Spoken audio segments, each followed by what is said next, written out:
الصلاة والسلام على نبينا محمد وعلى آله وصحبه أجمعين أما بعد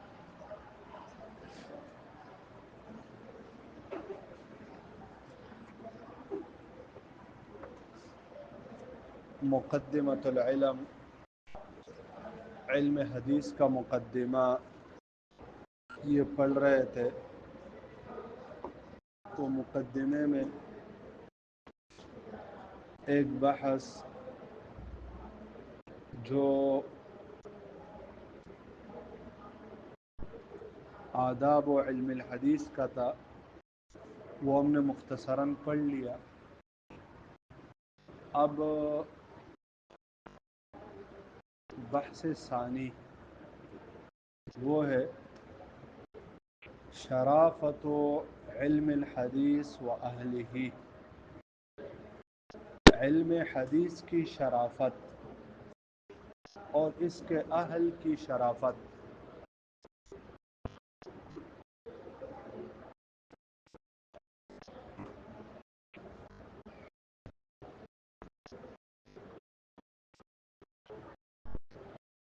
علم حدیث یہ من اجل العلوم و اشرفہ، سب سے اشرف اور سب سے بڑے علوم میں سے ہے، کیونکہ یہ دین کا مصدر اور منبع ہے۔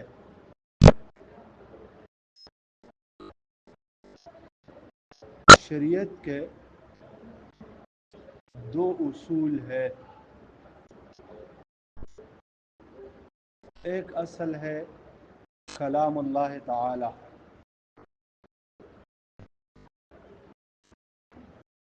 اور دوسرا اصل ہے کلام الرسول صلی اللہ علیہ وسلم۔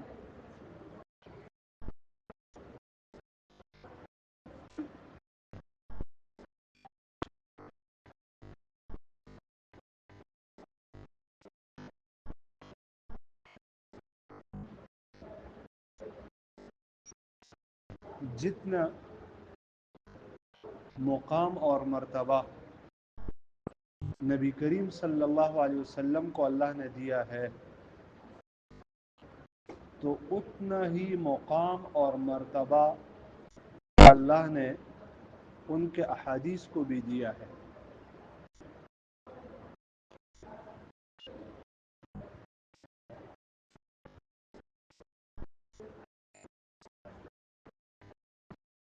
کیونکہ کلام الملوک ملوک الکلام، کلام الملوک ملوک الکلام، بادشاہوں کی باتیں وہ باتوں کی بادشاہ ہوتی ہے۔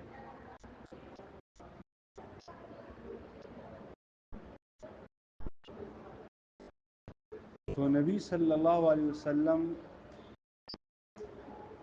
وہ سب سے افضل شخصیت مخلوق میں، تو ان کی باتیں بھی سب سے افضل ہے۔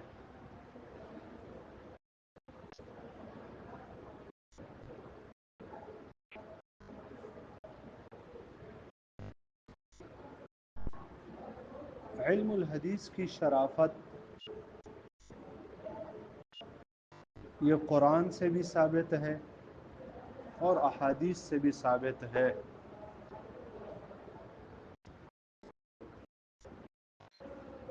مشہور باتیں زیادہ تفصیل میں نہیں جاتے، مثلا قرآن کی آیاتیں قل ان کنتم تحبون اللہ فاتبعونی یحببکم اللہ ویغفر لکم ذنوبکم،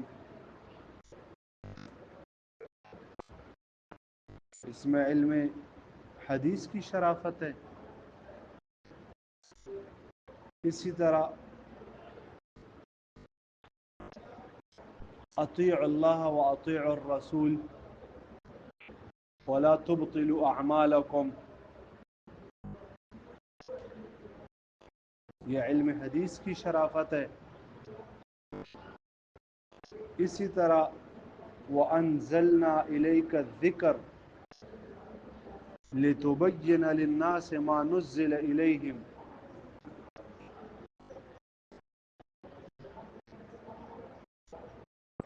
وَلَعَلَّهُمْ يَتَفَكَّرُونَ، یہ علم حدیث کی شرافت ہے. اسی طرح وَمَا أَرْسَلْنَا مِن رَّسُولٍ إِلَّا لِيُطَاعَ بِإِذْنِ اللَّهِ،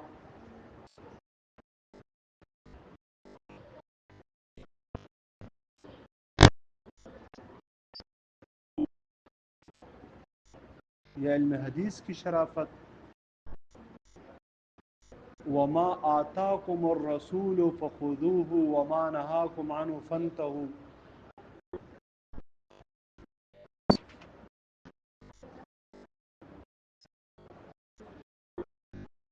یہ علم حدیث کی شرافت ہے. فَلْيَحْذَرِ الَّذِينَ يُخَالِفُونَ عَنْ أَمْرِهِ أَن تُصِيبَهُمْ فِتْنَةٌ أَوْ يُصِيبَهُمْ عَذَابٌ أَلِيمٌ.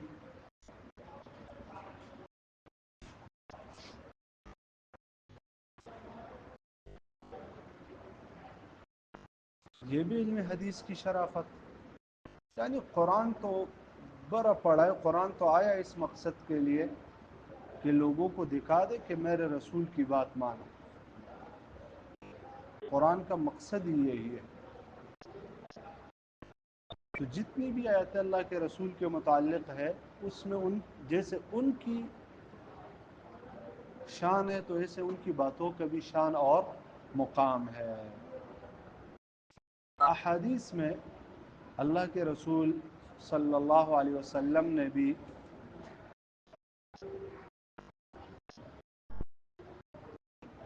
بہت زیادہ ترغیب دی ہے. ایک تو وہ تمام احادیث جس میں اتباع سنت کی طرف دعوت ہے، اتباع سنت، تو وہ دلیل ہے اس مسئلے کی.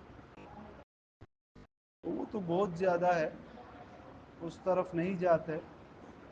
لیکن جو خاص احادیث ہے، ابو داؤد کی روایت ہے، جابر رضی اللہ عنہ سے نقل ہے کہ اللہ کے رسول صلی اللہ علیہ وسلم نے فرمایا العلم ثلاثہ فما سوا ذلك فهو فضل. علم تو تین باتوں کا نام ہے، وما سوا ذلك فهو فضل، اس کے علاوہ جو ہے وہ پھر اضافی علم ہے. نمبر ایک آیت محکمہ،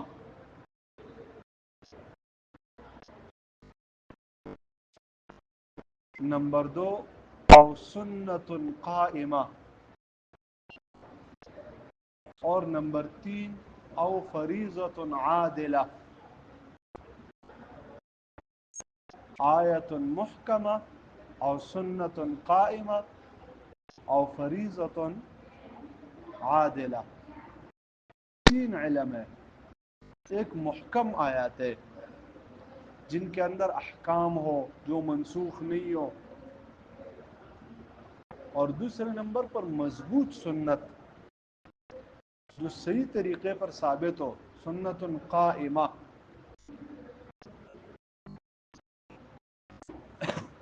اور تیسرے نمبر پر او فریضۃ عادلہ، وہ علم میراث جس میں عدل اور انصاف ہو. تو یہ تین علوم، اس کو اللہ کے رسول نے اصل علم قرار دیا ہے. اصل، اس کے علاوہ جو ہے تو اس کو اللہ کے رسول نے زیادتی علم قرار دیا ہے. یعنی وہ کوئی حاصل کرے تو بہت اچھی بات ہے، لیکن یہ تین علم حاصل کرنا کیا ہے؟ ضروری ہے.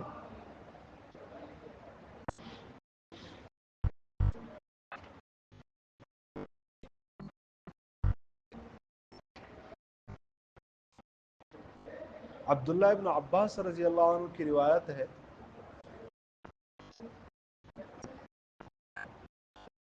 نبی کریم صلی اللہ علیہ وسلم نے فرمایا اللہم ارحم خلفائی، اللہم ارحم خلفائی، یا اللہ میرے خلفاء پر رحم کر۔ تو صحابہ کرام رضی اللہ عنہ نے پوچھے اللہ کے رسول ومن خلفاؤک، ومن خلفاؤک، آپ کے خلفاء کون ہے؟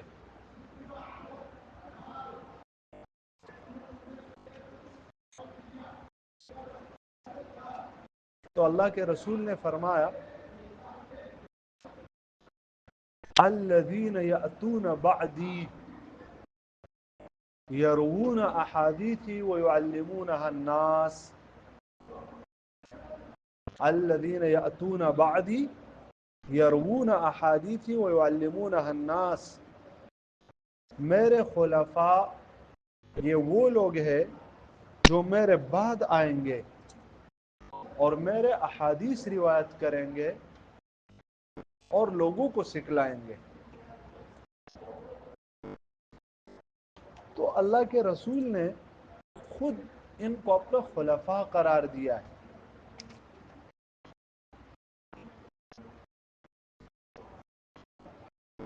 جو احادیث کے روایت کرنے والے اور تعلیم تعلم دینے والے۔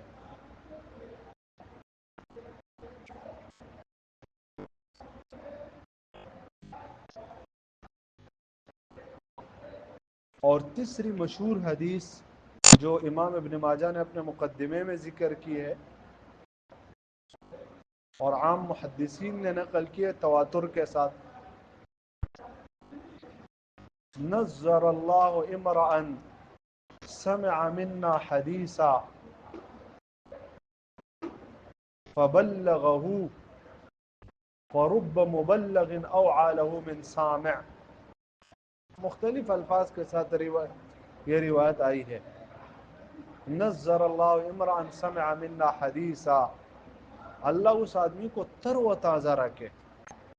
یا تو جملہ خبریہ ہے، یعنی اللہ نے تر اور تازہ رکھا ہے، اور یا دعا کے معنی میں اللہ تر اور تازہ رکھے اس آدمی کو۔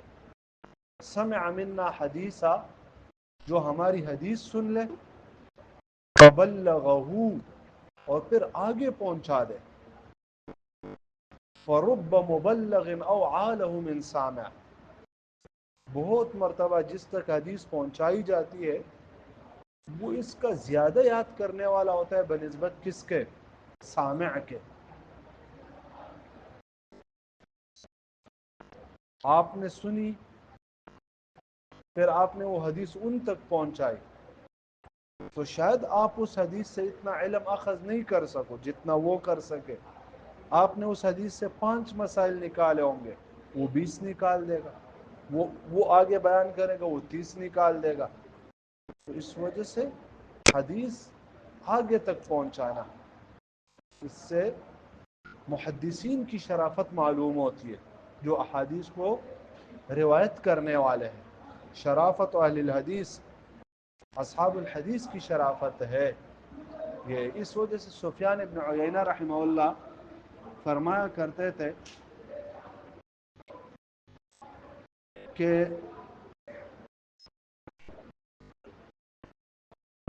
لا ترى الى رجل من اہل الحدیث الا وفي وجهه نظرہ، کہ آپ جس بھی محدث کی طرف دیکھو گے، جس بھی محدث کی طرف، تو اس کے چہرے میں آپ کو تر اور تازگی نظر آئے گی، جس بھی محدث کو۔ کیوں؟ یہ اللہ کے رسول نے دعا دی ہے ان کو کہ اللہ ان کے چہروں کو تر اور تازہ رکھے۔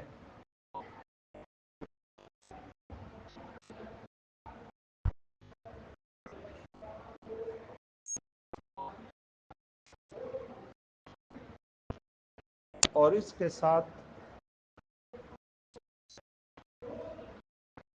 وہ مشکات میں آپ نے حدیث پڑھی ہوگی کہ اللہ کے رسول صلی اللہ علیہ وسلم نے فرمایا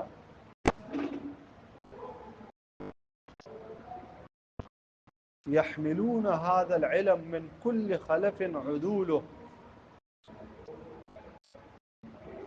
يحمل هذا العلم من كل خلف عدوله، اس علم کو ہر ایک کے بعد جو اٹھائیں گے تو عادل لوگ اٹھائیں گے. ان کا کام کیا ہوگا؟ ينفون عنه تحریف الغالین وانتحال المبطلین وتأویل الجاہلین. یہ تین کام ہوں گے ان کے. ينفون عنه تحریف الغالین، جو غلو کرنے والے اور تحریفات کرنے والے ہیں اس دین کے اندر، تو وہ لوگ اس تحریفات کی نفی کریں گے، اس غلو کی نفی کریں گے. وہ انتحال المبطلین، اور جو باطل پرست لوگوں نے غلط باتیں اس سے لی ہوگی تو وہ لوگ ان باتوں کی نفی کریں گے. وہ تأویل الجاہلین، اور جو جاہل لوگوں نے اس کی غلط تفسیر کی ہوگی تو یہ لوگ اس کی اصلاح کریں گے، صحیح تفسیر کریں گے اس کی. تو اس حدیث میں محدثین کو عدول قرار دیا گیا اور ان کی ذمہ داریاں تین بیان کی گئی. تو الغرض اس معنی میں بھی اگر ہم دیکھیں تو بہت زیادہ روایت موجود ہے جس میں محدثین کی شرافت اور فضیلت وہ معلوم ہوتی ہے. امام شافعی رحمہ اللہ فرمایا کرتے تھے کہ اہل الحدیث فی زمانہ کالصحابۃ فی زمانہم.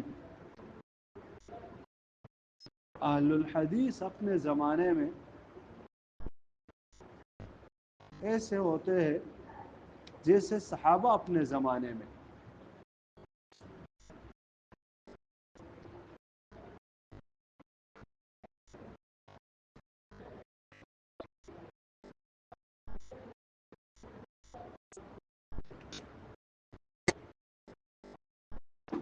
تو صحابہ کا کام کیا تھا؟ قرآن اور حدیث، اللہ کے رسول کی باتوں کو نقل کرنا، روایت کرنا، اور یہی کام اہل الحدیث محدثین کا بھی. وہ یہ بھی فرماتے تھے کہ میں جب کسی اہل الحدیث کو دیکھتا ہوں گویا کہ میں اللہ کے رسول کے صحابی کو دیکھتا ہوں.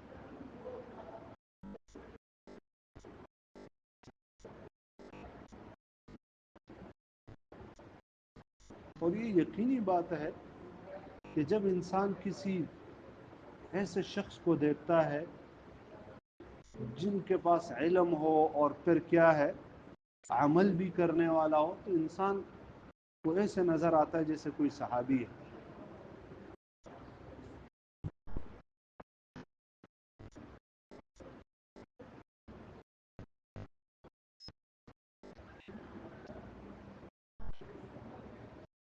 بعض علماء نے لکھا ہے کہ اہل الحدیث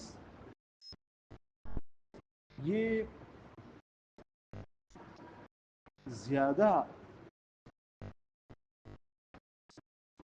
علم والے ہوتے بنسبت فقہا کے، کیونکہ اصول کی حفاظت کر رہے ہیں. اصول کی حدیث آپ کو یاد ہوگی تو آپ حدیث سے اصول مستنبط کر سکتے. اگر آپ کو حدیث ہی یاد نہیں ہے تو اس سے کیا مسئلہ نکالیں گے؟ تو پہلے حدیث کی حفاظت ہے، حدیث کی حفاظت، اور پھر اس کے بعد حدیث سے علم کا استدلال. اگرچہ فقہ کے اپنے فائدے ہیں لیکن فقہ کے ساتھ ساتھ جو زیادہ مهم علم ہے وہ کیا ہے؟ وہ روایت الحدیث. اس علم حدیث کا علم ہے.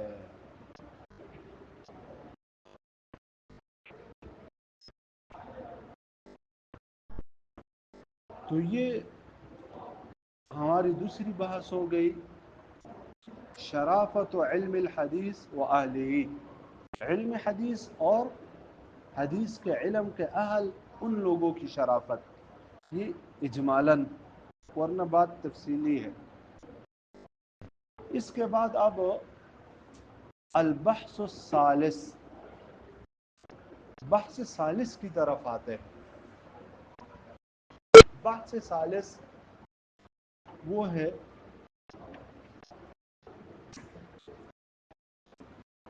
علم حدیث کا لغوی اور اصطلاحی معنی. حدیث کا لغوی اور اصطلاحی معنی، علم حدیث کا موضوع اور علم حدیث کا غرض اور غایہ. یہ تین باتیں.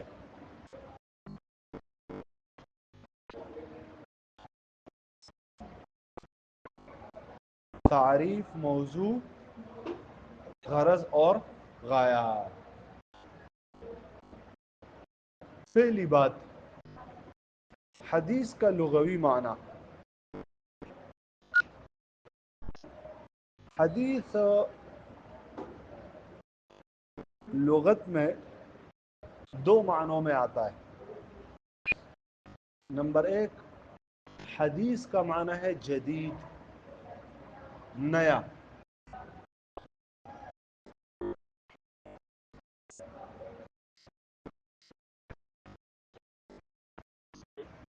یہ قدیم کا ضد ہے. قدیم پرانے کو کہتے ہیں، اور احادیث، حدیث نئے کو کہا جاتا ہے. وجہ تسمیہ، حدیث کو حدیث اس وجہ سے کہتے ہیں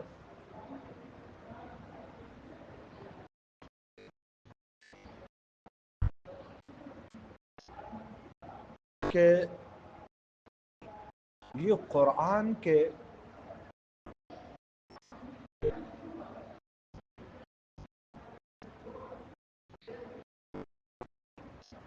کا ضد ہے. ضد، ضد کا معنی ہے قرآن قدیم کتاب ہے، کیونکہ اللہ کی صفت ہے. تو جیسے اللہ قدیم ہے تو اللہ کی صفت بھی کیا ہے؟ قدیم ہے. تو قرآن بھی قدیم ہے. اور احادیث یہ اس کی بنسبت کیا ہے؟ جدید ہے، کیونکہ مخلوق کی بات ہے. تو جب مخلوق کی بات ہے تو یہ باتیں بھی کیا ہوگی؟ مخلوق ہوگی. قرآن اللہ کی بات ہے تو قدیم ہے، احادیث اللہ کے رسول کی بات ہے تو جدید بات ہے، نئی بات ہے. تو اس وجہ سے حدیث کو کیا کہتے ہیں؟ حدیث کہا جاتا ہے، کیونکہ جدید.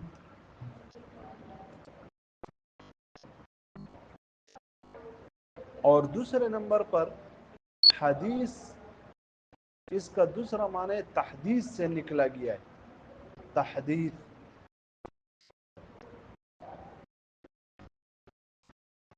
حدیث کا معنی ہے بات. حدیث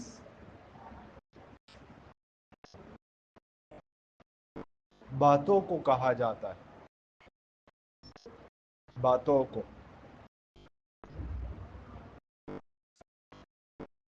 ہر کسی کی بات کو لغوی اعتبار سے حدیث بولا جا سکتا ہے. میری بات، آپ کی بات، یہ بھی حدیث ہے، یعنی بات ہے. لیکن اصطلاحی طور پر پھر اس کو خاص کیا گیا ہے اللہ کے رسول صلی اللہ علیہ وسلم کی باتوں کے ساتھ.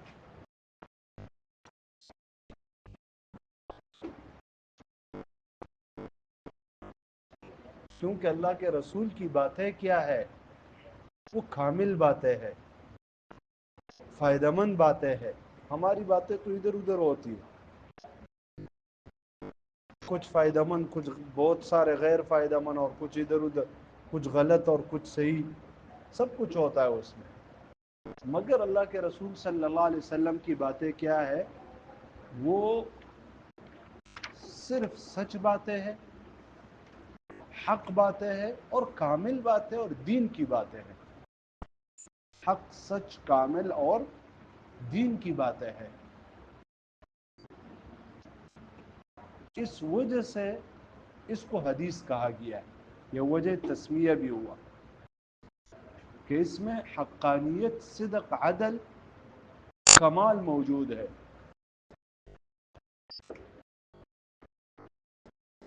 اور یہ حدیث کا نام لیا گیا ہے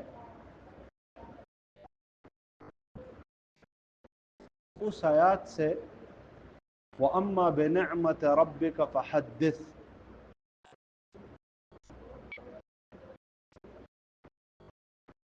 وَأَمَّا بِنِعْمَةِ رَبِّكَ فَحَدِّثْ. اپنے رب کی نعمت کو بیان کر لیجئے. تو وہاں سے یہ حدیث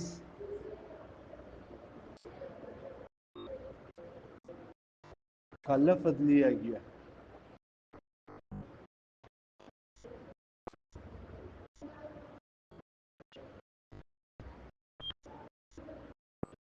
حدیث کا اطلاق اگرچہ قرآن پر بھی ہوا ہے. قرآن میں حدیث کا اطلاق قرآن پر بھی ہوا ہے.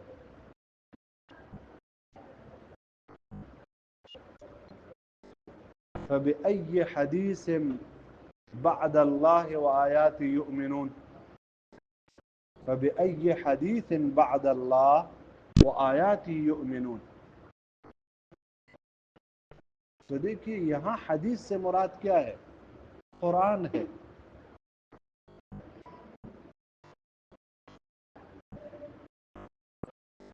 تو اس معنی کے لحاظ سے حدیث کا لفظ عام ہے. حدیث کا لفظ عام ہے، کتاب اللہ کو بھی شامل ہے، قرآن کو بھی شامل ہے، اور سنت کو بھی شامل ہے. قرآن کو بھی حدیث بولا جا سکتا ہے، اور احادیث تو ہے ہی.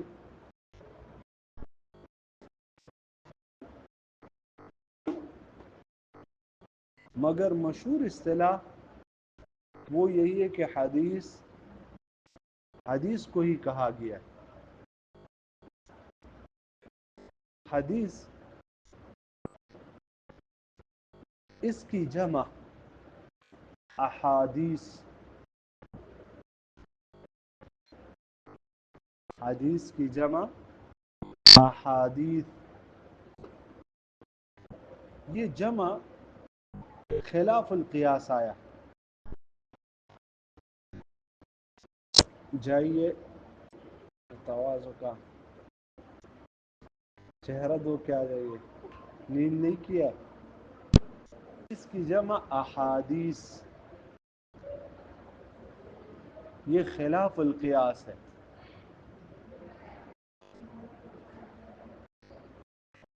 قاعدے کے خلاف ہے.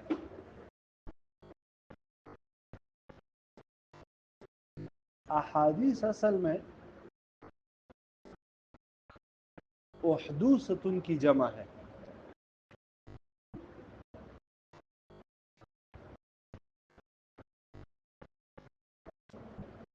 احدوثۃ.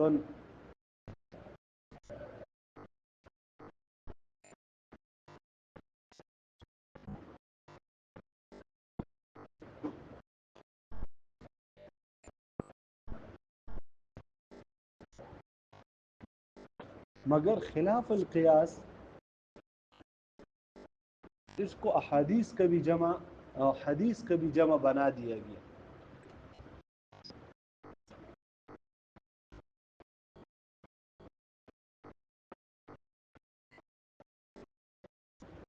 تو یہ حدیث کی لغوی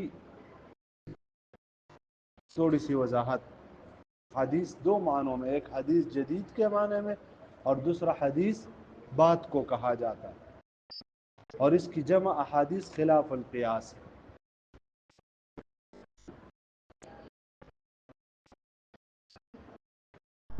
حدیث کا اصطلاحی معنی،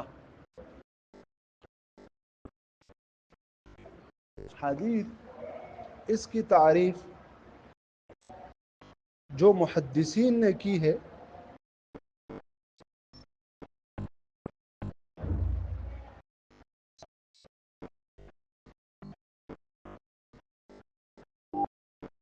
وہ یہ ہے: ما نسب الى النبی صلی اللہ علیہ وسلم، سین کے ساتھ ما نسبہ، اور یا یوں کہیے ما اضیف الی النبی صلی اللہ علیہ وسلم، ما اضیف الی النبی صلی اللہ علیہ وسلم،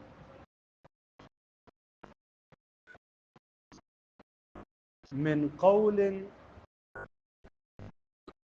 او فعل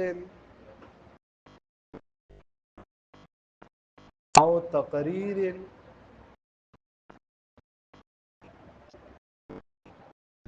او صفت له،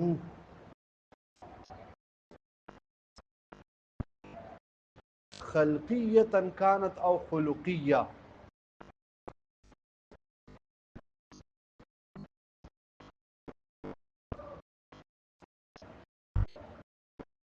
یہ علم حدیث، یہ حدیث کی اصطلاحی تعریف ہے. کل ما اضیف الی النبی صلی اللہ علیہ وسلم، ہر وہ بات جس کی اضافت کی جائے اللہ کے نبی کی طرف، جس کی نسبت اللہ کے رسول کی طرف کی جائے، چاہے وہ قول ہو، فعل ہو، تقریر ہو، صفت ہو، یا صفات خلقی خلقی ہو. اس تعریف سے معلوم ہوتا ہے کہ حدیث کی 5 قسمیں ہیں. حدیث کی 5 قسمیں. نمبر 1، الاحادیث القولیہ، قال رسول اللہ صلی اللہ علیہ وسلم انما الاعمال بالنیات. نمبر 2، الاحادیث الفعلیہ، فعلی احادیث، صلی رسول اللہ صلی اللہ علیہ وسلم قضا و قضا، اللہ کے رسول نے نماز اسی طرح پڑھی، نماز میں یہ کیا وہ کیا. یہ اکثر احادیث یہ فعلی ہوتے ہیں. یہ کیا ہوتے ہیں؟ فعلی. اور تیسرے نمبر پر احادیث تقریری، احادیث تقریری. یہ اس کو کہا جاتا ہے کہ اللہ کے رسول صلی اللہ علیہ وسلم کے موجودگی میں کوئی کام ہو جائے اور اللہ کے رسول اس پر خاموش رہے.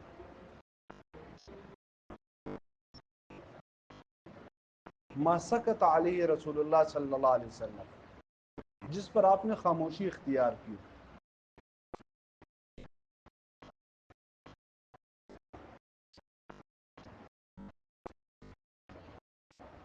تو بس وہ حدیث تقریری ہے. مثلا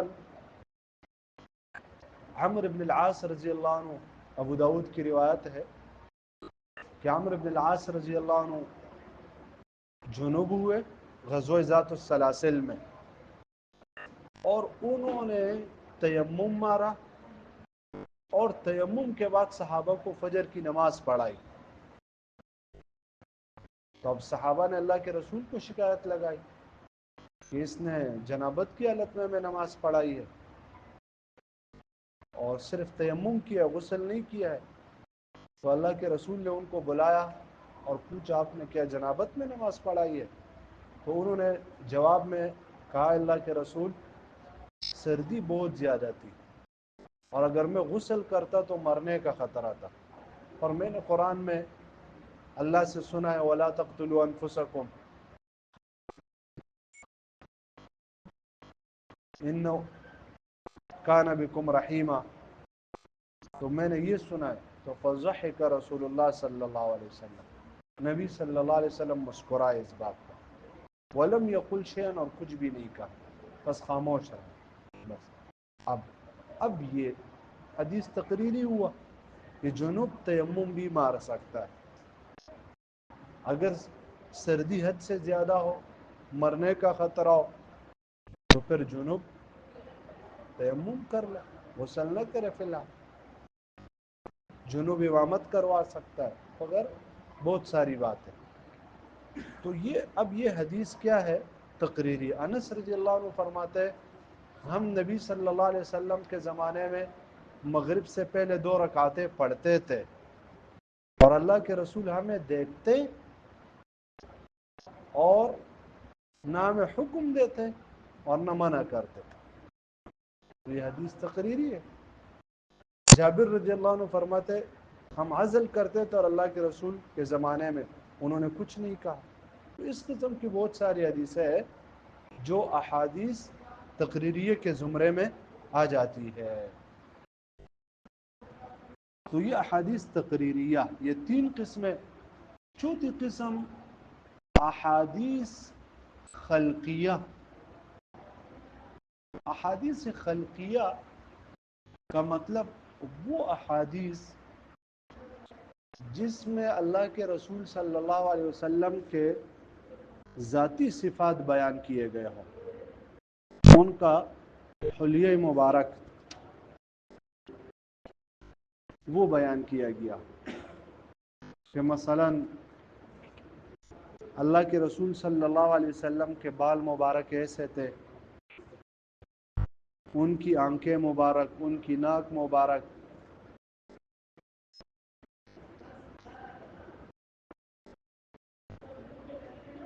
ان کے قدم مبارک. یہ جو اوصاف جن حدیثوں میں آ جاتے ہیں تو وہ احادیث خلقیہ کہلاتے ہیں.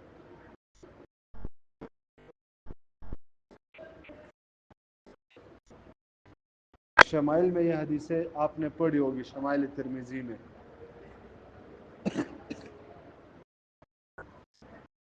اور 5ویں نمبر پر احادیث خلقیہ، وہ احادیث جس میں اللہ کے رسول صلی اللہ علیہ وسلم کے اخلاق بیان کیے گئے. اخلاق کہ مثلا حدیث میں آتا ہے لم یکن سبابا ولا فحاشا ولا لعانا. اللہ کے رسول برا بلا کہنے والے نہیں تھے، فحش گوئی کرنے والے نہیں تھے، لعن طعن کرنے والے نہیں تھے.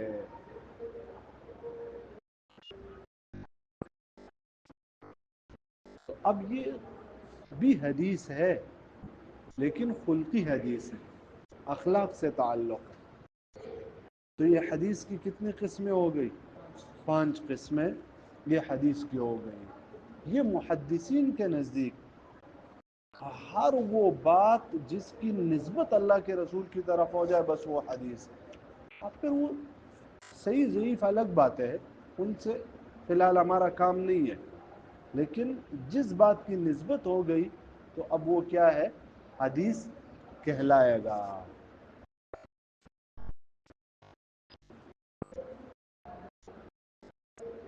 فقہا کے نزدیک حدیث کی تعریف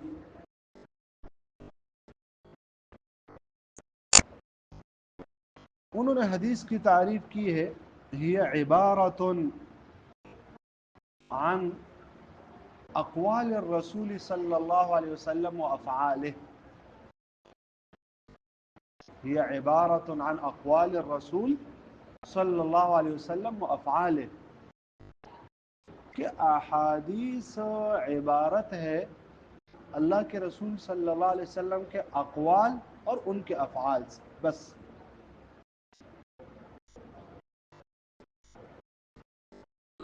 اقوال اور افعال،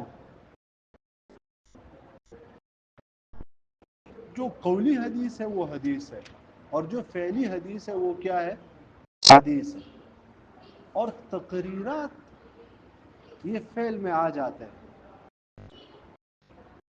کیونکہ تقریر کیا ہے؟ تقریر کا مطلب ہوتا ہے خاموش رہنا، اور خاموش رہنا ایک فعل ہے کہ نہیں ہے؟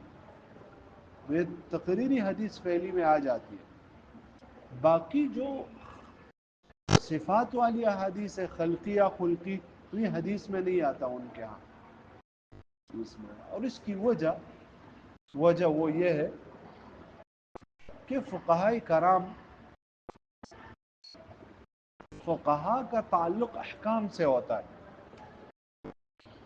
فقہا کا تعلق احکام سے ہوتا ہے،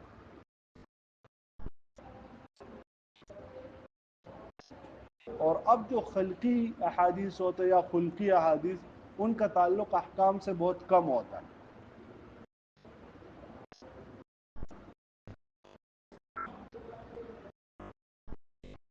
تو اس وجہ سے وہ لوگ خلقی اور خلقی پر احادیث کا اطلاق نہیں کرتے،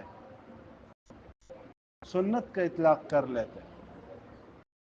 سنت، حدیث اور سنت میں فرق کیا ہے؟ مثلا حدیث اور سنت میں فرق، محدثین اس میں کوئی فرق نہیں کرتے، وہ کہتے جو حدیث ہے وہ سنت ہے، جو سنت ہے وہ کیا ہے؟ حدیث ہے۔ محدثین کیا ہے؟ اس میں کوئی فرق نہیں۔ ہاں، فقہا اس میں فرق کرتے،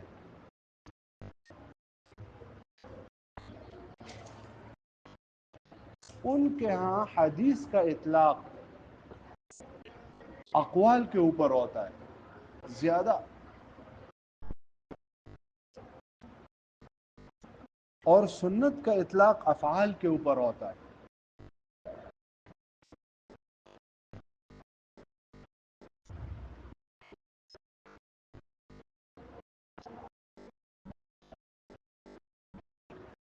اور یہ صفاتی احادیث پر ہوتا ہے۔ حدیث جو قال رسول اللہ ہوتا ہے تو وہ کہتے ہیں بھائی یہ حدیث ہے، اور جس میں آتا اللہ کے رسول نے یہ کیا تو وہ کہتے ہیں یہ سنت ہے، اور یہ اللہ کے رسول ایسے صفات تھے ان کے تو وہ کہتے ہیں یہ سنت ہے۔ تو یہ فقہا کا کیا ہے؟ فقہا کی اصطلاح، اس وجہ سے فقہا جب کہتے ہیں حدیث میں یہ آیا ہے، سنت میں یہ آیا ہے، تو حدیث اور سنت میں وہ کیا کرتے؟ فرق، اور محدثین کوئی فرق اس میں نہیں کرتے۔ تو یہ ہو گیا حدیث کا اصطلاحی معنی، حدیث کا لغوی اور اصطلاحی معنی۔ اب دوسری بات، حدیث کا موضوع، یہ انشاءاللہ تعالی کل پڑھ لیتے ہیں، موضوع غرض غایت حل پڑھ